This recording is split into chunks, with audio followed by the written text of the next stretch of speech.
जो gift products बनाती है, जो ब्यूटी प्रोडक्ट्स बनाती है, वो उनका लॉस हो रहा है। लॉस इन द सेंस कैसे हो रहा है? आप देखिए बापूजी ने क्या शुरू किया है। बापूजी ने पेरेंट्स वर्शिप डे शुरू की है, जिसकी वजह से क्या हुआ है, मल्टीनेशनल कंपनियां जो अपने गिफ्ट्स बनाती है, अलग अलग वस्तुएं बनाती है, जिनका मैं नाम भी नहीं ले सकती, उनको लेना बंद हुआ है। बापूजी के साधक सिर्फ मातृ पितृ पूजन दिवस मनाते हैं, जिससे अगर करोड़ों लोगों ने भी गिफ्ट लेना बंद कर दिया तो आप सोचिए मल्टीनेशनल कंपनियों का कितना लॉस हुआ है।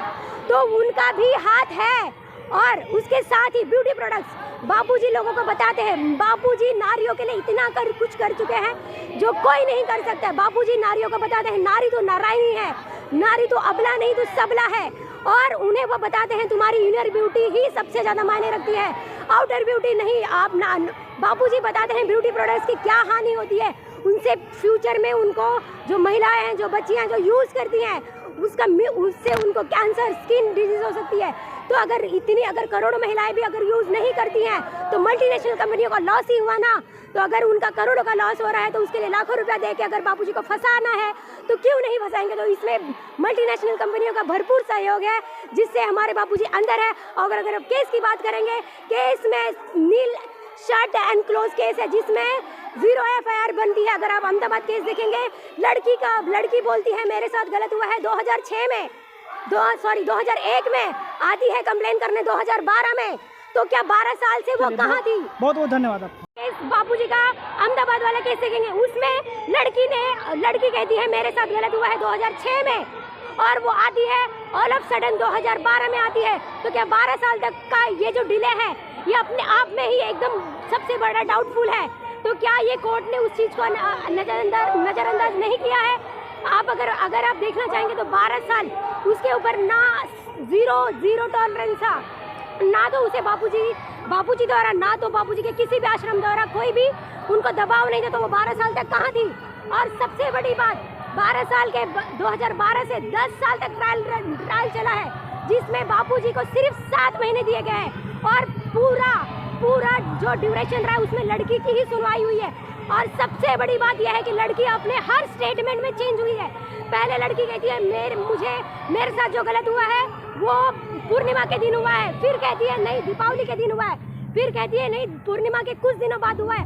अगर एक ऐसा कंप्लेंट करने वाला पर्सन जो हर स्टेटमेंट अपना चेंज करता है, हर पॉइंट पे उसके स्टेटमेंट चेंज करती है, तो कोर्ट उस चीज़ को कैसे उस चीज़ पे ही रिवील कर सकती है, उसी को अपना एक में सबूत कैसे मान सकती है? क्योंकि इतना लॉन्ग ड्यूरेशन है तो ना तो मेडिकल जांच हो सकती है, ना तो उस ड्यूरेशन में कैमरास थे, ना तो उस ड्यूरेशन का कुछ भी जो अगर हम एविडेंस हम उसको कलेक्ट कर सके, कुछ भी नहीं है। तो ऐसे केसेस में मोस्टली ये होता है कि जो पीड़िता है उसकी ही बातों पे रिलाई करना होता है। बट यहाँ पर तो लड़की का हर स्टेटमेंट हर बार चेंज हुआ है, तो ये कोर्ट ने नजरअंदाज ही किया है। अच्छा, मैं एक चीज़ और पूछना चाहता हूँ, अहमदाबाद वाला केस था तो उसमें हमें ऐसा सुनने को मिला था, जैसे न्यूज़ चैनल पे मैंने देखा था कि लड़की जो है केस को वापस लेना चाहती थी।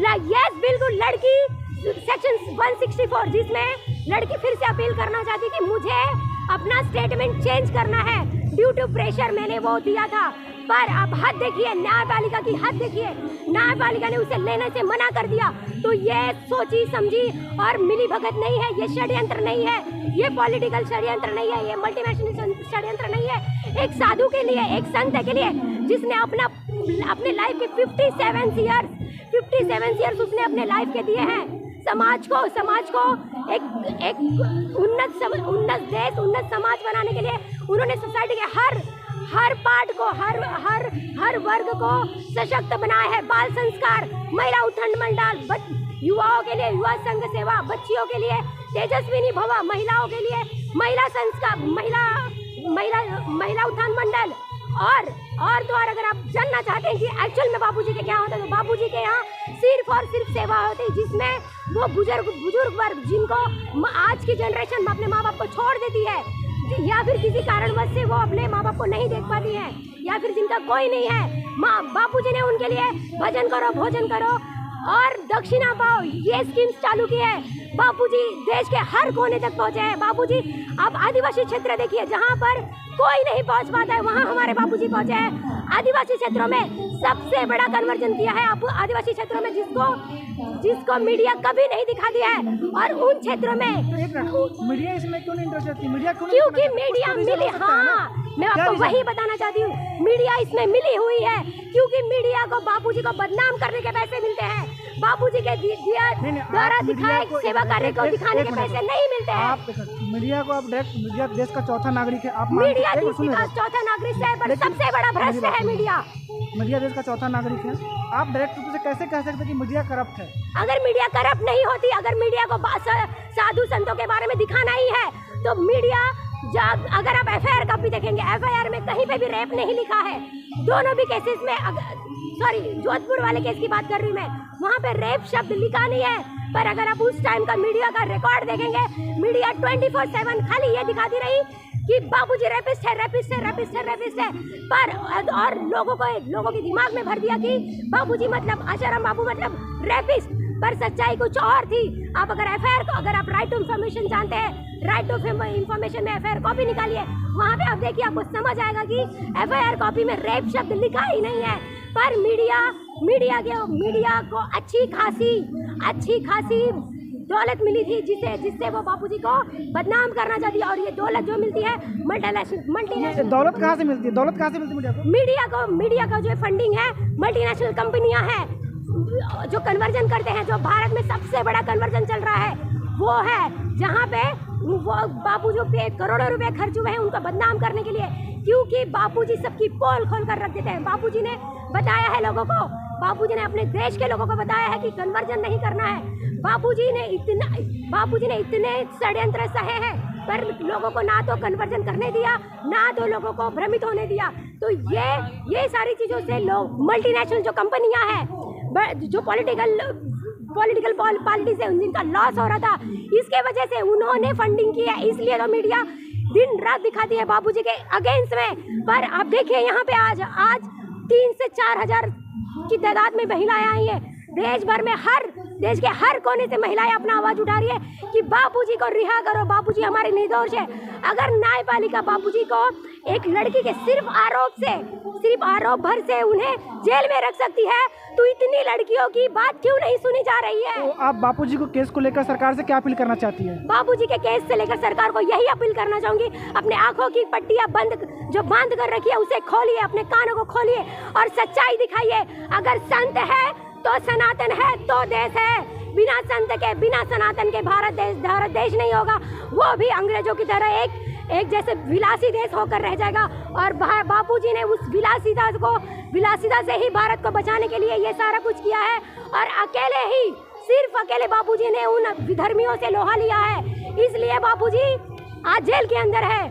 आप अगर केस को पढ़ेंगे, हैरानी की बात यह है पिछले 10 सालों में एक पेरोल नहीं है, एक पेरोल। आप बड़े से बड़े क्रिमिनल्स को देखिए, जैसे कि मैं आपको नाम लेके सामने से बताती हूँ, जैसे कि आप देखेंगे प्रिंस राज, जिसके ऊपर सेक्स स्कैंडल लगा हुआ है, जो प्रूफ हुआ है। बिशप जो पादरी है, जिसपे 13 नन का रेप करने का आरोप है, जो सिद्ध हुआ है। लड़की की रिपोर्ट बता रहे हैं, लड़की बता रही है, फिर भी उसे क्लीन चिट मिलती है। आप समझ रहे हैं, क्लीन चिट मिलती है। और बाबूजी का जो केस है उसमें सिर्फ एलिगेशंस लगे हैं, सिर्फ एलिगेशंस, जहाँ पे कोई भी एफआईआर में ये नहीं लिखा कि रेप हुआ है या इवन खरोच आई है, एक नॉर्मल स्क्रैच भी नहीं है बॉडी पर। लड़की खुद बोल रही है मेरे साथ कुछ गलत नहीं हुआ है, सिर्फ बाबूजी ने मेरे सर पर हाथ रखा था। और यहाँ पर पॉस्को एक्ट अगर मैं बताना चाहूँ, पॉस्को एक्ट जब बाबूजी को गिरफ्तार किया, मैं 1 मिनट और चीज बोलाता हूँ। बापूजी के ऊपर जो आरोप लगाई है, एक लड़की लगाई है, और आप भी एक महिला है। बिल्कुल। तो ऐसा नहीं लग रहा कि महिला के साथ आप रिस्क ले रहे हैं? महिलाओं के लिए सशक्तिकरण होना चाहिए, उनके लिए स्ट्रॉन्ग लॉ होने ही चाहिए, क्योंकि समाज में ऐसे लोग भी हैं जो दरिंदे हैं, जो घूम रहे हैं। उसके लिए उनसे प्रोटेक्ट करने के लिए लॉज होने चाहिए, बहुत जरूरी है। पर उसके साथ लॉ का मिसयूज नहीं होना चाहिए। और बाबूजी के केस में लॉ का पूरा मिसयूज हुआ है। आप केस देखिए, केस में पॉक्सो एक्ट लगता है, बट लड़की के जो सर्टिफिकेट्स है, जो उसके बर्थ सर्टिफिकेट है, जो उसके लाइफ इंश्योरेंस सर्टिफिकेट्स है, जो उसकी स्कूल कॉलेजेस के डॉक्यूमेंट्स हैं, वो बताते हैं कि जब लड़की ने कंप्लेन फाइल की थी तब वो मेजर थी, फिर भी लड़की को माइनर दिखाया गया और हमारे बाबूजी की तरफ से लड़की के मेजर होने के 10 से भी ज़्यादा दस्तावेज दिए गए थे, पर कोर्ट ने सब कुछ इग्नोर किया है, सब कुछ इग्नोर किया है। और आपको सबसे बड़ी चौंकाने वाली बात अगर मैं बताती हूँ जोधपुर के केस की, लड़की बताती है उस वक्त वो कुटिया में थी। हैरानी की बात वो है लड़की जो समय बताती है, जो दिन बताती है, उस समय वो किसी और ही जगह पे थी और वो फोन पे व्यस्त थी। बापूजी किसी मंगनी के कार्यक्रम में व्यस्त थी जिसके एविडेंस दिए गए हैं कोर्ट ने उसे इग्नोर किया है। तो ये कोर्ट की धांधली नहीं है तो क्या है, कोर्ट का अत्याचार नहीं है तो क्या है। आप कोर्ट पर इतना बड़ा सवाल उठा रही है? बिल्कुल कोर्ट पे सवाल उठा रही हूँ क्योंकि कोर्ट सबके लिए होता है। कोर्ट में कहा गया है अगर 10 मुजरिम छूट जाते हैं तो भी चलेगा, एक जो निर्दोष है उसको नहीं फंसना चाहिए। तो बाबूजी के केस में तो अगर आप देखेंगे जब से बाबूजी का है एक से बढ़कर एक मुजरिम आए हैं, सबको पेरोल मिली है, सबको अपनी शादी करने के लिए, सबको अपना करियर बनाने के लिए। जैसे कि संजय दत्त, उसको फिल्म करने के लिए बेल मिलती है, पर बाबूजी को कोरोना काल में बापूजी का ब्लड हेमोग्लोबिन जो 3.7 हुआ था, 9 अगर हेमोग्लोबिन किसी का होता है तो वो उठ भी नहीं सकता है। 85 इयर्स ओल्ड, 3.7 हेमोग्लोबिन, फिर भी कोर्ट उन्हें छुट्टी नहीं देती है, उन्हें बेल नहीं देती है। तो ये कोर्ट की धांधली है, कोर्ट का अन्याय है। कोर्ट सिर्फ और सिर्फ पॉलिटिकल जो पार्टीज है जो नहीं चाहती कि बाबूजी बाहर आए, उनके ही इशारे पे चल रही है। अगर ऐसा नहीं होता तो हमारे बाबूजी को ऐसे इतनी क्रिटिकल सिचुएशन में, इतनी मेडिकल जो सिचुएशन थी, ऐसा था कि कब क्या हो जाए, उस सिचुएशन में भी उनको बेल नहीं मिलती है। तो ये कोर्ट की धांधली है, धांधली ही है। चलिए बहुत बहुत धन्यवाद आपका। नमस्कार दोस्तों, आपने देखा कि मैं संत श्री आसाराम बापूजी का आश्रम आया था और यहाँ पे महिलाओं के द्वारा, महिला उत्थान मंडल के द्वारा एक महान रैली का आयोजन किया गया था।